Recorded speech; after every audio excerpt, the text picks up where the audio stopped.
अस्सलाम वालेकुम friends, welcome back to नेस्तो रिएक्शंस। गाइस, जिस वीडियो पे रिएक्शन देने वाला हूँ उसका टाइटल है क्या पाकिस्तान बनेगा श्रीलंका। तो इस वीडियो का टाइटल ही इतना ज़्यादा डेंजरस है कि इस वीडियो पे तो वीडियो को देख के उसके बाद में कोई बात कर सकता हूँ कि इस वीडियो में हमारे पाकिस्तान के बारे में कुछ नेगेटिव दिखाया गया है, कुछ पॉजिटिव दिखाया गया, लेकिन ये एक सजेस्ट की गई वीडियो थी, इसलिए मैं इस पर रिएक्शन देना ज़रूर समझ रहा था कि ज़रूर देना चाहिए। मैंने वीडियो बिल्कुल भी नहीं देखी, इसलिए मुझे कोई आइडिया नहीं है कि इसमें पाकिस्तान के बारे में क्या इमेज पेश किया गया है। और श्रीलंका के जो आजकल हालात हैं, मैं ये समझता हूँ सबसे पहले कहना है कि यार हमें उनके लिए बहुत ज़्यादा प्रे करनी चाहिए।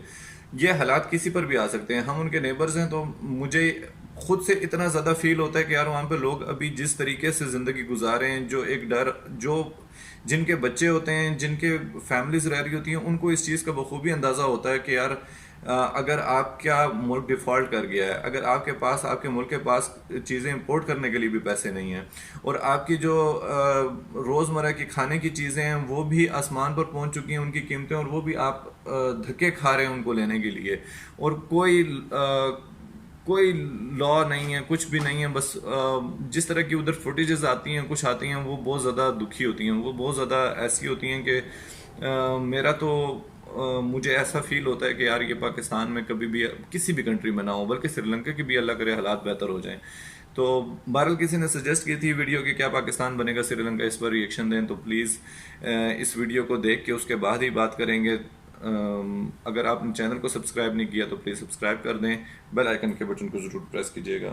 तो चल के इस वीडियो को देखते हैं और उस पर रिएक्शन देते हैं।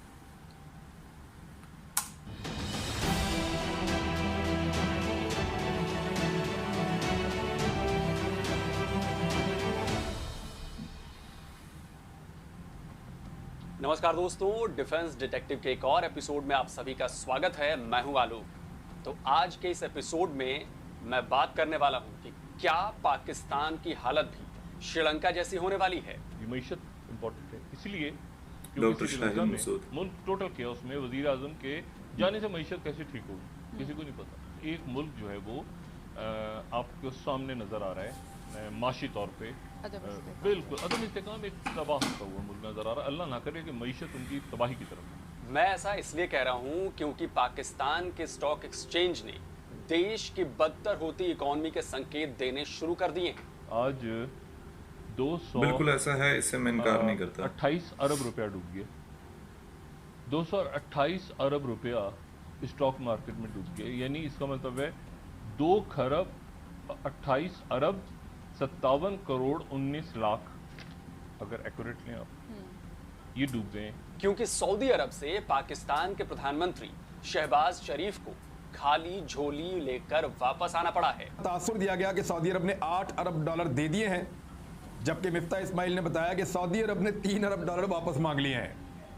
पहले कह रहे थे उन्होंने 8 अरब डॉलर दे दिए। क्योंकि पाकिस्तान की मीडिया से खबरें आ रही हैं कि सऊदी अरब ने पाकिस्तान को पैसे देने से मना कर दिया है। ये बात की थी कि डिस्कस का लफ्ज़ इस्तेमाल किया है सऊदी अरेबिया ने, डिस्कस रिलीफ पैकेज के हवाले से। तो वो डिस्कस जो है वो डिस्कस ही होता रहा है, हो रहा है अभी तक। पैसे उनकी तरफ से नहीं ना दिए हैं और ना देंगे। क्योंकि पाकिस्तान के इकोनॉमी एक्सपर्ट्स लगातार चेतावनी दे रहे हैं कि पाकिस्तान में भयानक महंगाई आने वाली है। अभी मुश्किल वक्त आना बाकी है।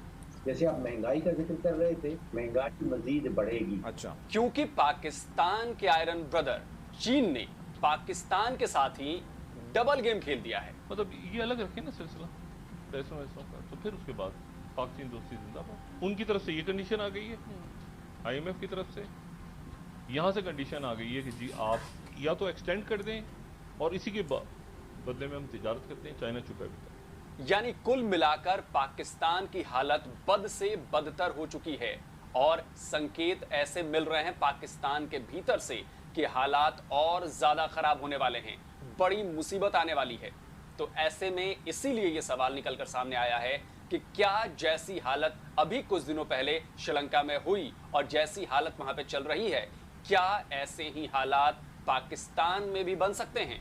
चीन के चंगुल में फंसकर श्रीलंका बर्बाद हो चुका है, तबाह हो चुका है, इकोनॉमी ध्वस्त हो चुकी है, लोग सड़कों पर हैं, सेना बुलानी पड़ी है, जगह जगह आगजनी हो रही है, PM का घर जला दिया गया, दूसरे नेताओं का घर जला दिया गया, नेताओं के साथ, जो बड़े नेता हैं उनके साथ हाथापाई हो रही है, ये हमले किए जा जितनी रहे भी हैं। यानी images कुल आए हैं, मिलाकर बहुत ज्यादा श्रीलंका में भयंकर क्योस की स्थिति अफसोसनाक है है। और किसी को कुछ समझ नहीं आ रहा कि वहां पर हो क्या रहा है। और इसीलिए कहा यह जा रहा है कि श्रीलंका का वर्तमान और भविष्य दोनों ही फिलहाल अंधेरे में नजर आ रहे हैं। लेकिन क्या पाकिस्तान भी श्रीलंका वाली राह पर चल निकला है? तो आज के इस एपिसोड में मैं आपको बिल्कुल एनालिसिस, सबूत और सही जानकारी के साथ ये बताने की कोशिश करूंगा कि क्या वाकई ऐसा होने वाला है। ये जो सवाल हैं, इसके जवाब का पहला सिरा हमें मिलेगा पाकिस्तानी रुपए की वैल्यू से। इस ठीक वक्त $1 की कीमत कितने पाकिस्तानी रुपए है, 200 ये दिखाने के लिए मैं हो गया। आपको सीधे पाकिस्तानी वेबसाइट forex.pk पर लेकर चलता हूँ। 10 मई को दोपहर करीब 2:30 बजे $1 की कीमत थी 190 पाकिस्तानी रुपए। डॉलर का इतना ज्यादा महंगा होना बताता है कि पाकिस्तान की इकॉनमी कितनी खराब हालत में पहुंच चुकी है। आपके रुपए की वैल्यू ही नहीं है। अगर आप पाकिस्तानी रुपए की तुलना भारतीय रुपए से करते हैं तो ये देखिए, एक भारतीय रुपए की कीमत 2 गुनी हो चुकी है। एक भारतीय रुपए की कीमत है Fact is 2 fact. रुपए 10 पैसे पाकिस्तानी रुपया। वहीं अगर श्रीलंका की करेंसी देखें तो आपको समझ में आ जाएगा कि मैं ऐसा क्यों कह रहा हूँ। इस वक्त एक अमेरिकी डॉलर की कीमत 365 श्रीलंका रुपए है। यानी श्रीलंका की करेंसी तो एकदम बर्बाद हो चुकी है। पाकिस्तान की हालत अभी वहां तक नहीं पहुंची है, लेकिन उसने भी आधे से ज्यादा रास्ता तय कर लिया है। यानी अगर पाकिस्तान की सरकार ने जल्दी कुछ नहीं किया तो श्रीलंका वाली हालत बन सकती है। आपको जानकर हैरानी होगी कि 75 साल में पाकिस्तान की ऐसी खराब हालत कभी नहीं रही जैसी आज है। अब सवाल ये उठता है कि आखिर पाकिस्तान ऐसी हालत में क्यों पहुंचा? क्यों पहुंचा? क्यों पाकिस्तान की इकॉनमी आईसीयू में चली गई है, वेंटिलेटर पर है, क्यों इतनी स्थिति खराब है? इसे समझने के लिए हमें यह देखना होगा कि अभी जो सरकार थी, यानी इमरान खान थे, उन्होंने पाकिस्तान की इकॉनमी को सुधारने के लिए क्या किया या डुबोने के लिए क्या किया। अब देखते हैं ये कि जानना इनके बहुत पास क्या जरूरी इंफॉर्मेशन पहले देख है लेते जो हैं कि मैं इमरान सहमत खान होता हूँ इस जब चीज से आए कि नहीं। थे, तब पाकिस्तान की इकॉनमी कैसी थी, और 4 साल बाद इमरान खान जब चले गए, क्योंकि तब मेरे वो ख्याल किस से ये हाल में न्यूट्रल पाकिस्तान होके की बात इकॉनमी करेंगे। को छोड़कर गए हैं। पाकिस्तान नहीं के जाने होंगे। माने इकोनॉमिस्ट हैं फारूक सलीम साहब। फारूक सलीम। इन्होंने पिछले 3 हफ्तों में कई सारे आंकड़े पेश किए हैं। इन्हीं में से एक आंकड़ा है पाकिस्तान के ऊपर कर्ज का। पाकिस्तान के ऊपर इस वक्त 52 ट्रिलियन पाकिस्तानी रुपए का कर्ज है। 1947 से लेकर 2018 तक पाकिस्तान ने कर्ज लिया 30 ट्रिलियन पाकिस्तानी रुपए का। ठीक जब है। इमरान खान पीएम बने, यानी 4 साल 2018 से लेकर 2022 तक, तब जो कर्ज लिया उन्होंने वो है 22 ट्रिलियन पाकिस्तानी रुपए का। इसका मतलब ये हुआ कि पाकिस्तान ने 71 साल में जितना कर्ज लिया वो कुल कर्ज का 58% था, जबकि इमरान खान ने अगले 4 साल में जितना कर्ज लिया वो कुल कर्ज का 42% है। अब आप अंदाजा लगा सकते हैं कि Agree. इमरान खान ने पाकिस्तान की इकॉनमी को कहां लाकर छोड़ा है। ये सारे आंकड़े बता रहे हैं कि किस तरह उन्होंने कर्ज लेने के सारे रिकॉर्ड तोड़े हैं। ये वही इमरान खान थे जो पीएम बनने से पहले कहा करते थे कि खुदकुशी कर लूंगा लेकिन कर्ज मांगने नहीं जाऊंगा। खैर, अब तो खान साहब कुर्सी पर रहे नहीं, वो चले गए हैं। चले गए। लेकिन इस वक्त मुझे पेंडू रिएक्शन वाले याकूब भाई की बड़ी याद आ रही है। याकूब भाई को कई सारे रिएक्शन वीडियोस में मैंने ये कहते सुना था, मतलब अमूमन जब भी इमरान खान की बात होती थी, देश पर चढ़ रहे कर्जे की बात होती थी, तो वो कहते थे कि भाई इमरान भागेगा नहीं, सारा कर्जा उतार कर जाएगा। तो भाई अब मैं याकूब भाई से पूछना चाहता हूँ कौन कि से बता याकूब दीजिए भाई? भाई कि इमरान खान ने जो 22 ट्रिलियन रुपए का कर्जा ले लिया है वो कैसे और कब उतारेंगे। मेरे हिसाब से खान साहब इमोशनल तरीके से देश को चलाना चाहते थे। अभी भी जो वो भाषण दे रहे हैं वो सारा इमोशनल एंगल है उसमें। तो खान साहब इकोनॉमी को मैनेज नहीं कर पाए, देश को मैनेज नहीं कर पाए। और Agree. देश को मैनेज करना बिल्कुल एक किसी बड़ी कंपनी जैसे चलाई जाती है, ठीक वैसे ही चलाया जाता है। तो कैसे मैनेज की जाती है कंपनी और कैसे इसका प्रभाव देश की लीडरशिप पे भी पड़ता है, तो इसे जानने के लिए हमें इंडिया में जो मौजूद कुछ टॉप ब्रांड्स हैं उनकी जो मैनेजमेंट पॉलिसीज़ हैं या वो टॉप ब्रांड्स कैसे अपने आप को इंडिया में मैनेज करते हैं, उससे बहुत कुछ सीखने की ज़रूरत है। इसके लिए मैं आपको रेकमेंड करूंगा, एक किताब है, उसका नाम है management lessons from iconic brands in India. इसमें बताया गया है कि कैसे मैनेज किया जाता है जो बड़े ब्रांड्स हैं। तो बहुत कुछ सीखा जा सकता है इससे। तो अगर आपको इसको पढ़ने का मन नहीं कर रहा हो तो कुकू एफएम पर ये ऑडियो बुक के रूप में भी मौजूद है। कुकू एफएम ऑडियो लर्निंग का एक बहुत बड़ा प्लेटफॉर्म है जहां आपको हिंदी, अंग्रेजी और दूसरी रीजनल लैंग्वेजेस में 1000 घंटे से भी ज्यादा की ऑडियो बुक्स की लाइब्रेरी मिलेगी, जहां आप इसी तरह की दूसरी कई ऑडियो बुक्स को सुन सकते हैं। डिफेंस डिटेक्टिव के दर्शकों के लिए अभी कुकू एफएम पर एक्सक्लूसिव ऑफर चल रहा है। अगर आप कूपन कोड DDT50 का इस्तेमाल करेंगे तो आपको 50% तक का डिस्काउंट मिलेगा।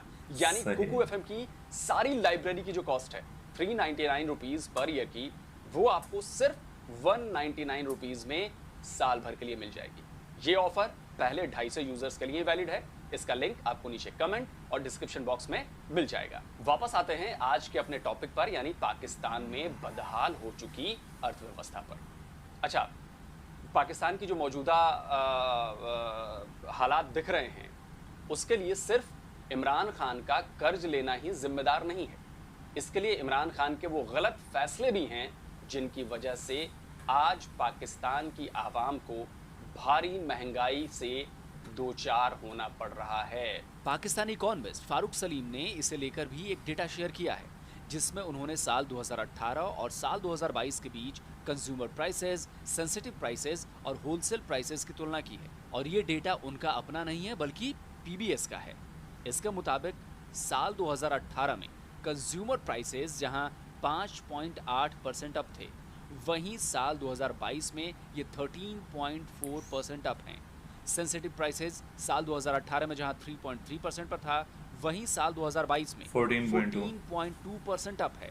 होलसेल प्राइसेस 2018 में जहां 11% अप था, वहीं इस साल 28% अप है। इससे आप अंदाज़ा लगा सकते हैं कि पाकिस्तान की आवाम इस वक्त कितने बुरे दौर से गुजर रही है, किस तरह वो अपना घर चला रही है, इनफैक्ट किस तरह वो खाना खा पा रही है। बहुत ज़्यादा खैर, महंगाई अब है। इमरान खान PM की कुर्सी पर तो रहे नहीं, लेकिन उनका लिया कर्जा मौजूद है और वो मौजूदा सरकार पर बेहद भारी पड़ने वाला है। इसीलिए PM शहबाज शरीफ ने पद संभालते ही सबसे पहले सऊदी अरब का दौरा किया, जिससे वहां से कुछ पैसे मिल जाएं, क्योंकि इकॉनमी इस वक्त ICU में वेंटिलेटर पर है और फिलहाल सिर्फ सऊदी अरब ही है जो पाकिस्तान की इकॉनमी को वेंटिलेटर से हटा सकता है। तो सऊदी अरब के दौरे के बाद अच्छी खबर आई। 1 मई को पाकिस्तानी अखबार द न्यूज़ ने खबर दी कि पाकिस्तान को सऊदी अरब से $8 बिलियन का राहत पैकेज मिल रहा है। साथ ही ये भी कहा गया था कि सऊदी अरब से जो तेल पाकिस्तान को मिल रहा था, उसे भी दोगुना करने का पाकिस्तान ने प्रस्ताव दिया था। यानी $1.2 बिलियन से $2.4 बिलियन करने का प्रस्ताव था, जिसे सऊदी अरब ने मान लिया है। एक तरह से पाकिस्तान के लिए ये खुशी की खबर थी। खूब ढोल नगाड़े बजाए गए, कहा गया कि भाई पाकिस्तान के ऊपर जो संकट के बादल मंडरा रहे हैं वो अब दूर हट जाएंगे। लेकिन कहते हैं ना कि खुशियों को फौरन नज़र लग जाती है, और इस मामले में भी ऐसा ही हुआ। अब खबर ये है कि सऊदी अरब ने तो पाकिस्तान को पैसे देने की बात ही नहीं की थी। $3 अरब जो सऊदी अरब ने दिए थे वो भी वापस मांग लिए हैं। यहाँ द न्यूज़ ने एक खबर दी थी और ये क्लेम किया था कि सऊदी अरब से कोई $8 अरब की डील हो गई है पाकिस्तान की। वो झूठा साबित हुआ। अब जो खबर आई है ये मुजम्मल असलम है, उन्होंने 2 चीज़ें बड़ी अहम जो हैं अलार्मिंग उन्होंने बताई हैं। नंबर 1 ये है कि IMF ने उनकी तमाम शराइत रद्द कर दी हैं जो ये हुकूमत लेकर गई थी, और सऊदी अरब ने भी $3 अरब वापस मांग लिए हैं। बगले में जा रहे थे, खुशियां मना रहे थे कि भीख मिल गई, कमाल हो गया, ज़बरदस्त हो गया। मुझे भी लगा कि शायद तजर्बाकार भिखारी हैं, पैसे लेकर आए होंगे।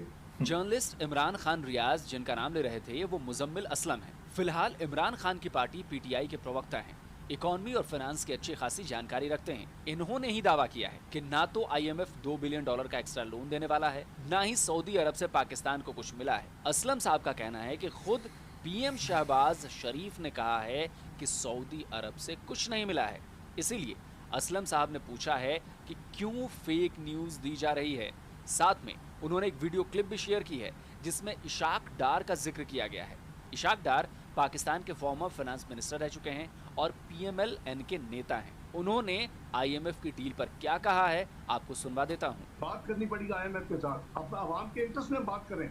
जो हमारी जो महंगाई का तूफान है, आवाम को अगर आपने अपने हाथों से अपना बिल्कुल उनका गला दबाना है तो वो और बात है। डॉक्टर साहब, अगर IMF ने इनकार कर दिया और कहा कि $1 बिलियन और आप तो अब बल्कि $6 बिलियन के पैकेज को $8 बिलियन करने की बात करें, उन्होंने इनकार कर दिया जो कि वो कर सकते हैं, तो फिर क्या होगा? किसने जो $8 बिलियन हो गया? नहीं, ये प्रपोजल गया है ना, 6 बिलियन से 8 बिलियन का प्रपोजल गया है ना ये, कि हम इसको 1 साल एक्सटेंड कर देते हैं IMF प्लान को और 6 बिलियन पैकेज को 8 बिलियन कर देते हैं। प्रपोजल तो बहुत जाते हैं, उनकी अपनी ऑफिशियल रिलीज में उन्होंने कहीं नहीं कहा हम 8 बिलियन करेंगे, हाँ। उन्होंने कहीं नहीं कहा बढ़ाएंगे। देखिए हम इस तरह की जो मिसलीडिंग जो है ना जी डिस्कशन को अवॉइड करें। Who are they to tell us कि हमारा रुपया किधर होना चाहिए? Who are they to tell us कि हमारा इंटरेस्ट रेट किधर होना चाहिए? ये हमने अपने मुल्क को चलाना है, हमने डिक्टेशन लेके अपना बेड़ा गलत कर रहा है। यानी कुछ झोलमाल तो है, कुछ गड़बड़ तो है। अच्छा देखिए, अब मैं ये क्यों कह रहा हूं, क्योंकि IMF का डेलीगेशन पाकिस्तान आने वाला था, जो बेल आउट पैकेज की बात चल रही थी उस पर डिस्कशन करने के लिए, लेकिन अब वो पाकिस्तान नहीं आ रहे हैं IMF वाले। अब उन्होंने कहा है कि दोहा में वो पाकिस्तानी डेलीगेशन से मिलेंगे। IMF वाले जो हैं उन्होंने कहा है कि दोहा में हम आपसे मिलेंगे, लेकिन इसके लिए, इस मीटिंग के लिए भी IMF वालों ने एक बड़ी शर्त रखी है। अब ये शर्त क्या है मैं आपको खुद बताऊं, उससे अच्छा है कि आप पाकिस्तान के एक बहुत बड़े जर्नलिस्ट हैं, उन्हीं की ज़बानी सुन लीजिए कि IMF ने क्या शर्त रखी है। दोहा में IMF के लोग उनसे मिलेंगे उस सूरत में, पाकिस्तान के डेलीगेशन से, जब 15 तारीख तक आपने पेट्रोल से की सब्सिडीज खत्म कर दी होंगी। तो ठीक है, 15 मई तक आपने सब्सिडीज खत्म करके वो जो तेल वेल की सारी प्राइसेस, पेट्रोल की असल कीमत है जी, वो असल लागू आपने करते हैं, सब्सिडी ठीक है। 15 तक खत्म कर दी, हाँ। तो वो आपसे 18 को मिलेंगे। ये प्री कंडीशन है अभी तक। यानी एक तरह से IMF ने भी पाकिस्तान को लटका दिया है कि जब तक आप उनकी सारी शर्तें नहीं मान लेते तब तक 1 रुपया भी नहीं मिलने वाला, क्योंकि अगर दिक्कत नहीं होती तो कर्ज मिलने में परेशानी नहीं होती। अब IMF हो या फिर सऊदी अरब, इतनी आसानी से पैसे मिलते तो दिख नहीं रहे हैं। देखिए, Pakistani news website the news ने इसी 7 मई को खबर दी थी कि सऊदी अरब से पहले मिले $3 बिलियन के लोन पर पाकिस्तान एक्सटेंशन मांग रहा है। इसके बाद 10 मई को इसी द न्यूज़ ने खबर दी कि सऊदी अरब से $3 बिलियन मिलने वाले थे, उसे उसने IMF के साथ जोड़ दिया है। खबर के मुताबिक सऊदी सरकार ने पाकिस्तान से कह दिया है कि $3 बिलियन तभी मिलेंगे जब पाकिस्तान IMF की पुरानी शर्तों पर वापस लौटेगा। अब IMF की पुरानी शर्तें क्या थी? शर्त यह थी कि पेट्रोल डीजल की जो सब्सिडी दी जा रही है वो हटाई जाए, गैस की सब्सिडी हटाई जाए, बिजली की सब्सिडी हटाई जाए। और अगर ये सारी सब्सिडी हटा दी गई तो इसका नतीजा क्या होगा? ये सारी फिर से महंगी होंगी, और ना सिर्फ महंगी होंगी इनकी कीमतें, बल्कि इसमें जितनी भी सब्सिडी दी जा रही है IMF ने कहा है उसको हटाने, यानी कि और एक्स्ट्रा रुपए भी जोड़े जाएंगे। इसका मतलब ये हुआ कि इमरान खान ने हटने से पहले जो लोक लुभावन आवाम को खुश करने के लिए जो भुट्टी पिलाई थी कि पेट्रोल की कीमतें कम कर दो, ये कम कर दो, वो कम कर दो, वो सब हटने वाली है। बहुत बड़ी वजह ये है कि जब पेट्रोल और डीजल की कीमतों में हुकूमत ने मसनूई तौर पे उनको नीचे रोक के रखा है, वो मसनूई तौर पे महंगाई को रोक के रखा है। अब जब ये आलमी दुनिया की कीमतों में चलेगी, कोई 200 रुपए का पेट्रोल बिकेगा, 225 रुपए डीजल की कीमत से लेके जाना होगा, तो आप बड़ा वाज़ेह है कि उसकी असरात महंगाई के ऊपर बहुत तेजी से आएंगे और बहुत ज्यादा आएंगे। और डॉलर की बढ़ती हुई कीमत से ऐसा लगता है कि ये 200 रुपए तक खुदा न खास्ता डॉलर पहुंच जाएगा, और पेट्रोल की कीमत भी ये यहाँ तक ले जाएंगे। Federation of Pakistan chamber of commerce and industry FPCCI ने वज़ीर-ए-आज़म शहबाज शरीफ को मुल्क में माशी इमरजेंसी नाफज करने के लिए खत लिख दिया है। वज़ीर-ए-आज़म को खत लिखते हुए उन्होंने कहा, लॉकर्स में रखे डॉलर्स को बैंकिंग चैनल्स में लाने के लिए हुकूमत मुराद फराहम करे। साथ ही उन्होंने कहा कि जो आप पेट्रोलियम मसनूआत की कीमतें उनमें इजाफा कर दें। आप बाहर से महंगा पेट्रोल खरीद कर सस्ता क्यों बेच रहे हैं? यानी कुल मिलाकर पाकिस्तान की आवाम पर महंगाई की बहुत बड़ी मार पड़ने वाली है। महंगाई आगे कहां जाने वाली है ये तो सोच सोच कर ही मुझे अफसोस हो रहा है पाकिस्तान के लोगों के लिए। और इसी बीच एक और काम हुआ है, ये काम हुआ है पाकिस्तान के आयरन ब्रदर चीन की तरफ से। चीन ने भी अपना खेल चालू कर दिया है। चीन से जो पैसे पाकिस्तान ने बतौर कर्ज लिए हैं उनमें से $1 बिलियन पाकिस्तान को इसी महीने वापस करने हैं। पाकिस्तान की नई सरकार ने चीन से मिन्नत की है कि ये पैसे वापस न लें, लेकिन चीन ने पाकिस्तान की इस मांग पर न तो जवाब दिया है और न ही शहबाज शरीफ को चीन के दौरे के लिए क्लियरेंसी दी है। चाइना से 2.3 बिलियन डॉलर्स लिए थे हमने। इस महीने हमने $1 बिलियन चाइना को वापस करना है। हमारी तरफ से अब रिक्वेस्ट ये गई है कि वो $1 बिलियन आप हमसे वापस ना लें, बल्कि ऐसा है कि हम आपके मुल्क से ही सामान वगैरह खरीद लें। तिजारत। इस पे उनका कोई जवाब नहीं आया। ना सिर्फ ये जवाब नहीं आया, बल्कि साथ ये रिक्वेस्ट जो गई थी कि प्राइम मिनिस्टर शहबाज शरीफ चाइना जाएंगे, तो उनकी तरफ से अभी तक कोई जवाब नहीं आया। उनकी तरफ से ये कहा गया कि अभी तो आपके प्राइम मिनिस्टर थोड़े दिन पहले होके गए थे, इमरान खान साहब, तो अभी कोई खास बात खैरियत। अच्छा, आयरन ब्रदर चीन ने सिर्फ यही नहीं किया कि शहबाज शरीफ को कह रहे हैं कि भैया आना क्यों है, वो जानता है कि पैसे मांगने आ रहे हैं। इसके अलावा उसने एक दूसरा गेम भी चालू कर दिया है पाकिस्तान में। पाकिस्तान में जो चीनी कंपनियां हैं, तो उसने अपनी ही कंपनियों के स्क्रू टाइट करने शुरू कर दिए हैं। अब इसका मतलब क्या हुआ, मैं आपको आगे बताने वाला हूं। इसका असर यह हुआ है कि चीनी कंपनियों ने पाकिस्तान की सरकार को धमकी देनी शुरू कर दी है, और यह धमकी इतनी बड़ी है कि अगर इसकी सुनवाई नहीं हुई तो पाकिस्तान की बत्ती गुल होना लाजमी। Pakistani news website Dawn news की इसी साल 9 मार्च की इस रिपोर्ट को देखिए। इसकी हेडिंग में लिखा गया है कि चीनी कंपनियां पावर प्रोजेक्ट में अपना 12 अरब 35 करोड़ रुपए का बकाया मांग रही हैं। इसमें बताया गया है कि पेमेंट के लिए उन्होंने पाकिस्तान की मिनिस्ट्री ऑफ एनर्जी को कहा है कि जल्द से जल्द पेमेंट करें। ये बकाया पैसे Matiari Lahore high voltage direct current transmission के लिए है। अब इसी डॉन न्यूज की वेबसाइट ने 10 मई को एक और खबर छापी है। इसकी हेडलाइन में लिखा है कि चीनी पावर कंपनियों ने चेतावनी दी है कि 300 बिलियन रुपए की पेमेंट अगर नहीं की जाती है तो वो पावर प्लांट बंद कर देंगे। खबर में बताया गया है कि 2 दर्जन से भी ज्यादा चीनी कंपनियां पाकिस्तान में ऑपरेट कर रही हैं और पेमेंट नहीं होने की सूरत में वो पावर प्लांट्स को बंद करने पर मजबूर हो जाएंगी। साफ है पाकिस्तान में भूचाल आने वाला है।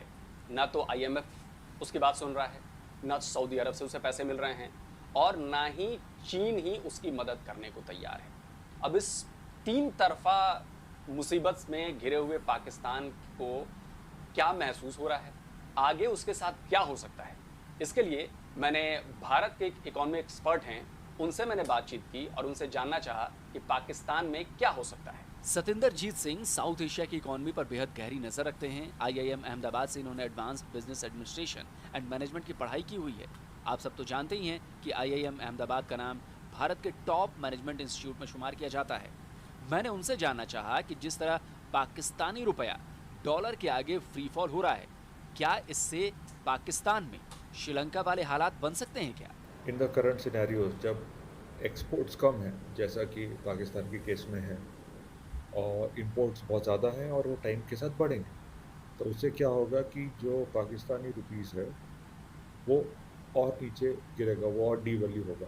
और क्योंकि ये जो मामला है ये साथ में लोन्स का भी है, तो उसकी जो रीपेमेंट है उसके लिए एक्सपोनेंशियली बहुत ज़्यादा अमाउंट जो है वो आपको इन फॉर्म ऑफ टैक्स आपकी जो लोकल आवाम है उससे कलेक्ट करना पड़ेगा। बिल्कुल ऐसे ही। वो थोड़ा सा लिटिल हायर क्लास है इन टर्म्स ऑफ मिडिल क्लास, उस पर उतना इम्पैक्ट नहीं पड़ेगा, लेकिन जो गरीब तबका है उस पर असर पड़ेगा, वो गरीबी बढ़ती जाएगी। सो ये जो है ये एक बहुत अलार्मिंग सिचुएशन बन सकती है।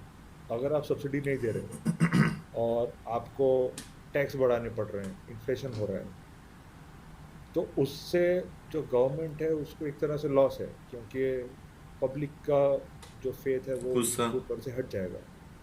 मगर एट द सेम टाइम वो जो गवर्नमेंट जो जिसको इस तरह की सिचुएशन से डील करना पड़ रहा है उस पर इम्पैक्ट पड़ेगा। तो बेसिकली कहीं ना कहीं ये जो है ये इंटरनल अनरेस्ट क्रिएट करता है, और ये जो अनरेस्ट है ये टाइम के साथ बिल्कुल वैसा ही होता जाएगा जैसा श्रीलंका में हुआ। ये सवाल मैंने इसलिए किया था क्योंकि पाकिस्तानी इकोनॉमी एक्सपर्ट जो हैं फारूक सलीम साहब, उन्होंने एक ट्वीट किया और इस ट्वीट में उन्होंने समझाया कि क्यों पाकिस्तान को चिंतित होने की ज़रूरत है, क्यों पाकिस्तान में श्रीलंका वाले हालात बन रहे हैं। आप फारूक सलीम का ये ट्वीट देखिए। जैसे श्रीलंका 12 अप्रैल को डिफॉल्टर हुआ तो उसके नतीजे में कुछ ही दिनों बाद सोशल अनरेस्ट भड़का। 9 मई को हिंसक प्रदर्शन होने शुरू हो गए और उसके बाद सेना को बुलाना पड़ा। फिलहाल पाकिस्तान में डिफॉल्ट वाली सिचुएशन आनी शुरू हो चुकी है। इस पर मैंने भारत के इकोनॉमी एक्सपर्ट सतिंदर जीत सिंह से सवाल पूछा कि क्या पाकिस्तान की अभी की इकोनॉमिक कंडीशन है, उसे देखते हुए भविष्य क्या लग रहा है? ओवरऑल एक्सपेंस है $5 से $6 बिलियन उनको मंथली चाहिए इन टर्म्स ऑफ इंपोर्ट जो उनको करना है। तो अगर मैं इसका ओवरऑल कैलकुलेशन देख रहा हूँ तो मैं हर साल जो है वो ज़्यादा से ज़्यादा डेफिसिट को आता हुआ देख रहा हूँ, और जो उनका इनकम गैप वर्सेस जो पेमेंट गैप है, जो लाइबिलिटीज़ हैं, उसको बढ़ता हुआ देख रहा हूँ। जिस तरह के करंट सिनेरियो मुझे दिख रहे हैं in terms of expense, to be very frank, they are not ongoing concern. मतलब वो ऑलमोस्ट एक बैंकरप्सी की सिचुएशन में है, बहुत अनफॉर्चुनेट है, बट वो इस तरह के सिनेरियो में है। शायद 5-6 महीने चीज़ें फिर भी स्टेबल चलेंगी, बट मे बी 2 साल के बाद ये सब मामला बहुत ज़्यादा ख़राब हो जाएगा। जिस तरह की उनकी पॉलिटिकल सिचुएशंस हैं, जिस तरह के उनके लीगल सिस्टम्स हैं, जिस तरह के वहाँ पर इश्यूज होते रहते हैं, it is not easy for companies to come and invest. So it is not a favourable environment for a business to grow, specially when it comes to FDI। तो मैं ओवरऑल आने वाले टाइम में situations को बदतर पे बदतर होता हुआ देख रहा हूँ। आई होप किसी तरह से वो समझ जाए। भारतीय इकोनॉमी एक्सपर्ट की बातों को पाकिस्तानी इकोनॉमी के एक्सपर्ट भी सपोर्ट कर रहे हैं। देखिए फारूक सलीम साहब ने खतरे को आगाह करते हुए क्या ट्वीट किया है। डॉलर 191 पर पहुंच गया है। पाकिस्तान स्टॉक एक्सचेंज में 900 अतिरिक्त पॉइंट्स की गिरावट आई है। फाइनेंशियल मार्केट क्रैश कर रहा है। इन्वेस्टर्स का कॉन्फिडेंस क्रैश हो रहा है। स्टेट बैंक ऑफ पाकिस्तान के पास सिर्फ $10.44 बिलियन का फॉरेक्स रिजर्व बचा है, जो शायद हफ्ते भर के लिए भी काफ़ी ना हो। फाइनेंशियल इमरजेंसी की ज़रूरत है। सरकार लंदन में है, अब तो अल्लाह ही मालिक है। यानी आने वाले हफ्तों में पाकिस्तान में कुछ भी हो सकता है। अच्छा, मेरे जहन में एक और सवाल उठ रहा था कि भाई पाकिस्तान पर ऑलरेडी इतना ज़्यादा कर्जा चढ़ा हुआ है, पाकिस्तान और भी नए कर्जे मांग रहा है, तो ऐसे में कर्ज पर एक देश को कब तक और कैसे चलाया जा सकता है? कैसे वो देश कर्ज पर सस्टेन करेगा आगे? तो इस पर मैंने सतिंदर जी इस चीज के तो मैं खुद सख्त खिलाफ हूँ कि कर्जे के ऊपर कर्जा और कर्जा खुद कब संभलेंगे। जब कंट्री लोन लेती है तो उसको अपने इंफ्रास्ट्रक्चर पे या किसी तरह के इकोनॉमिकल ग्रोथ पे, किसी तरह के प्रोडक्ट डेवलपमेंट पे, किसी तरह के इंस्टीट्यूशनल रिसर्च पे इन्वेस्ट करती है। मगर अगर आपने वो लोन लिया और उसको कंज्यूम कर लिया और कोई एडिशनल आउटपुट आपने नहीं निकाला, तो उसका लोड किस पे पड़ेगा? उसका जो लोड है वो आम आवाम पे पड़ेगा। अब अगर आपने इंटरनेशनल करेंसी में लोन लिया है, तो जैसे अगर आपने डॉलर में लोन लिया है तो आपको चुकाना भी डॉलर में ही पड़ेगा। हो सकता है आपने लोन 20 साल पहले लिया हो, तब डॉलर की जो वैल्यू आपकी करेंसी में है वो कम हो, मगर अब वो बहुत ज़्यादा हो गई। अगर आपको बहुत ज़्यादा अपनी करेंसी इकट्ठा करके डॉलर खरीदने पड़े और उसके बाद लोन रीपे करना पड़े, तो उस तरह के सिनेरियो में बैंकरप्सी के चांसेस बढ़ जाते हैं। इन्फ्लेशन बहुत हाई हो जाता है और उसका इम्पैक्ट होता है पॉवर्टी रेट पे। तो इस तरह के सिनेरियो में जो बाकी डिस्पोजेबल इनकम होती है पर पर्सन बाकी चीज़ों के लिए, मे बी एजुकेशन के लिए, किसी भी और चीज़ के लिए, वो कम हो जाती है। तो जो पॉवर्टी रेट है वो इंक्रीज हो जाता है, परसेंटेज इंक्रीज हो जाता है किसी भी कंट्री में, जो कोई भी कंट्री कभी भी अफोर्ड नहीं कर पाती। सो लोन पे लोन लेकर कभी भी कोई भी कंट्री नहीं चल सकती। साफ है, जो आसार दिख रहे हैं उसमें पाकिस्तान का भला होता हुआ नहीं दिख रहा है। ये लग रहा है, जो पाकिस्तान के एक्सपर्ट्स भी कह रहे हैं, जो भारत के एक्सपर्ट्स भी कह रहे हैं, कि पाकिस्तान की हालत श्रीलंका जैसी हो सकती है अगर पाकिस्तान की सरकार की तरफ से कुछ कड़े और बड़े फैसले नहीं लिए गए इकॉनमी को सुधारने के लिए। और जाहिर सी बात है, जब ऐसी हालत होगी, कैओस मचेगा, तो अनरेस्ट पाकिस्तान में हो सकता है। तो दोस्तों, उम्मीद है डिफेंस डिटेक्टिव का आज का ये एनालिटिकल एपिसोड आपको पसंद आया होगा, और अगर हाँ तो भाई ज़्यादा से ज़्यादा शेयर कीजिए, ज़्यादा से ज़्यादा लाइक कीजिए, क्योंकि देश के कोने कोने तक सही और सटीक जानकारी वाले वीडियो का पहुंचना बहुत ज़्यादा ज़रूरी है। और जो लोग नए मेरे चैनल पर आए हैं, प्लीज़ आप डिफेंस डिटेक्टिव को सब्सक्राइब कीजिए और बेल आइकन दबाना नहीं भूलें, क्योंकि इसकी वजह से जब भी मैं नया वीडियो अपलोड करूँगा तो आपको इसकी जानकारी फ़ौरन मिल जाएगी। तो जल्दी हाजिर होता हूँ एक और नए वीडियो के साथ। नमस्कार, जय हिंद। मैं यहाँ पे कुछ पॉइंट्स को लेकर कुछ बातें करूँगा। अच्छा, जब मैंने वीडियो देखा था ना 28 मिनट का, एक तो टाइटल ऐसा था डरावना किस्म का, क्या पाकिस्तान बनेगा श्रीलंका। तो मैं यही सोच रहा था कि इंडिया की तरफ से एक वीडियो बनाई गई है क्या पाकिस्तान बनेगा श्रीलंका, तो उसमें बस ये कोशिश की गई होगी कि हाँ जी पाकिस्तान श्रीलंका बनेगा, पाकिस्तान में ऐसे हालात होंगे, पाकिस्तान में ऐसे हालात होंगे, मुझे इसलिए कहा गया कि इस वीडियो पर रिएक्शन दें। लेकिन थैंक गॉड इतनी अच्छी वीडियो जिसने सजेस्ट की थी, मुझे थैंक यू सो मच, आपने ये वीडियो सजेस्ट की। ये जो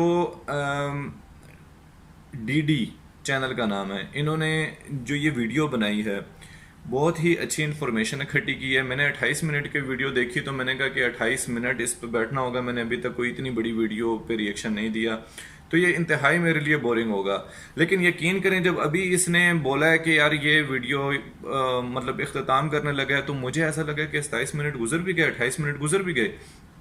क्यों इतनी ज़्यादा इन्फॉर्मेशन इकट्ठी, इतनी ज़्यादा अच्छी चीज़ें, मतलब वो अच्छे तरीके से बयान किया गया था कि वो बहुत ज़्यादा मेरे लिए ऐसा था कि वो गौर से सुनने वाला था। अब मैं कुछ पॉइंट्स इधर रखूँगा। ज़ाहिर सी बात है पाकिस्तान में जो मुझे देख रहे हैं वो शायद हो सकता है कि डिफरेंट एंगल से सोचते होंगे, जो इंडिया में देख रहे हैं वो डिफरेंट एंगल से सोचते होंगे, क्योंकि ये अनबाइस्ड एक बंदा जो कि ये एनालिसिस कर रहा है।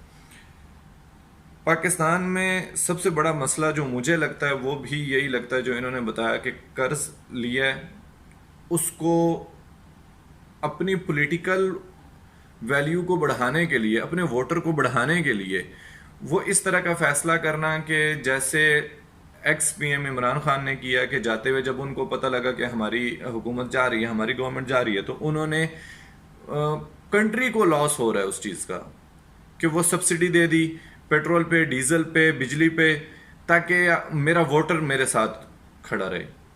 ये नहीं देखा कि इससे कंट्री को कितना ज़्यादा लॉस हो रहा है। अच्छा, दूसरी चीज़ ये कि एक कर्जे को हटाने के लिए दूसरा कर्जा लेना, फिर और कर्जा लेना, फिर और कर्जा लेना, कब तक इस तरह मुल्क को चलाया जाएगा। इन्होंने सब इंफॉर्मेशन जो खास तौर पे फरूख सलीम की ली वो बिल्कुल एक्यूरेट, बिल्कुल ठीक थी, उस पर मुझे किसी किस्म का कोई डाउट नहीं है। जो डॉन की ली बहुत ही रिलायबल किस्म का वो सोर्स है, ठीक है। लेकिन जो कुछ एक दो एंकर्स की ली हैं, मैं यहाँ पे ये कहना चाहता हूँ कि मैं खैर उनसे बिल्कुल भी एग्री नहीं करता। वो जो दो एंकर इन्होंने दिखाए हैं वो टोटली बाइस्ड हैं, टोटली बाइस्ड हैं, एक पार्टी के साथ हैं वो।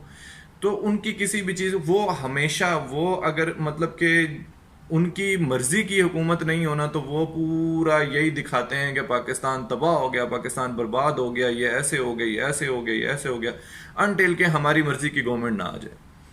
तो वो मुझे मतलब वो दो एंकर जो इन्होंने कहा कि बहुत ही सीनियर जर्नलिस्ट हैं, उससे मैं डिसएग्री करता हूँ।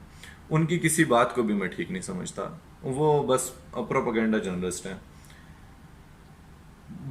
तीसरा पॉइंट इस चीज़ में ये हो गया, इन्होंने सारा जो एक खींचा एक शक्ल दी है इस चीज़ को कि पाकिस्तान श्रीलंका के साथ किस तरह रिलेट कर रहा है, उसी तरह के हालात। मैं इस चीज़ को बिल्कुल एग्री करता हूँ कि dollar day by day fall, मतलब रुपया फॉल कर रहा है, डॉलर बढ़ता जा रहा है, गैप बढ़ता जा रहा है इस चीज़ का। इसकी वजह से इन्फ्लेशन बढ़ती जा रही है, महंगाई इधर हद से ज़्यादा होती जा रही है, यहाँ पे पेट्रोल प्राइसेस बढ़ती जा रही हैं, यहाँ पे डीजल, इन सब चीज़ों की प्राइसेस बढ़ती जा रही हैं। इससे जो अभी गवर्नमेंट आई है उसको इंतहा का नुकसान है, उसको गालियाँ पड़ रही हैं। आम आवाम ये नहीं देखती कि मुल्क के लिए क्या है, मुल्क के लिए क्या नहीं है। उसने ढेर सारा जो है ना वो गुस्सा निकालना है करंट गवर्नमेंट पे।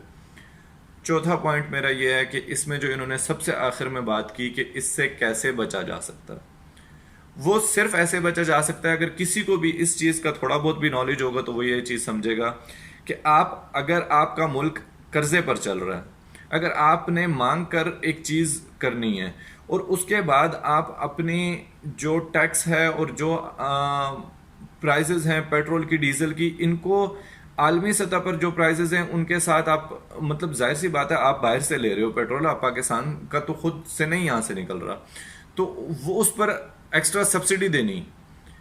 तो जब तक इन चीज़ों को, इन्होंने कहा कि जब तक मुश्किल फैसले नहीं करने, मुश्किल फैसले क्या हैं कि जो पेट्रोल पे सब्सिडी दी जा रही थी वो ख़त्म की जाए। और अगर IMF ने ये बात कही है तो मैं कहता हूँ बिल्कुल ठीक कही है। मेरा अपना मानना यह है कि बिल्कुल ठीक है ये कि अगर एक मुल्क सब्सिडी दे रहा है और उसके हालात दिन ब दिन खराब होते जा रहे हैं तो आईएमएफ उनको क्यों सपोर्ट करे। आईएमएफ क्यों नहीं ये कहेगा कि यार आप सबसे पहले पेट्रोल पे सब्सिडी खत्म करो, डीजल पे सब्सिडी खत्म करो, बिजली पे सब्सिडी खत्म करो, आप अर्निंग पोजीशन में आओ। आप अगर गवर्नमेंट चलानी है तो आप सब्सिडी दो, लेकिन वो उस सूरत में दो कि आपके पास इतना पैसा, इतने रिजर्व्स हैं तो सही कि आप वो दे सको। जब आपके पास रिजर्व्स हैं ही नहीं तो आप सब्सिडी कैसे दे रहे हो, आप वो बोझ कैसे बर्दाश्त कर रहे हो अपने ऊपर। तो ये कड़ा घूंट ये तो पीना पड़ेगा पाकिस्तान को। ये आज नहीं, कल, कल नहीं, परसों ये तो पीना था, अब स्टार्ट हो गया ये पीना। ठीक है, अब पेट्रोल प्राइसेस बढ़ रही हैं, डीजल प्राइस, मुझे खुद तकलीफ है, लेकिन अगर बोझ पड़ रहा है और मैं ये देख रहा हूँ कि मेरे कंट्री को उससे फ़ायदा हो रहा है, मैं कोशिश करूँगा कि यार ठीक है, मुझे अगर एक चीज़ नज़र आ रही है कि ये करनी ही करनी है तो इंतज़ार करूँगा कि होप के टाइम जो है ये गुजर जाए और अच्छा वक्त आएगा। लेकिन ये फ़ैसले पाकिस्तान को करने थे, करने हैं और अब करने शुरू किए हैं, तो इंशाल्लाह अल्लाह करे कि पाकिस्तान के हालात बेहतर हों।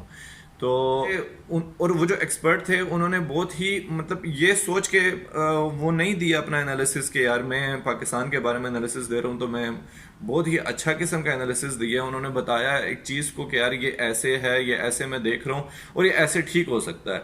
और जो होस्ट हैं उन्होंने भी बहुत अच्छे तरीके से इस चीज़ को बताया कि ऐसा है और ऐसे ठीक हो सकता है। अगर ये फैसले किए हैं, ये फैसले करने पड़ेंगे तो पाकिस्तान ठीक हो सकता है। तो चलें, ये वीडियो बहुत ज़्यादा लंबी होगी। अगर वीडियो पसंद आई हो तो इसको लाइक कर दीजिएगा, चैनल को सब्सक्राइब कर दीजिएगा और बेल आइकन के बटन को ज़रूर प्रेस कीजिएगा। मिलते हैं नेक्स्ट वीडियो में। Thank you so much.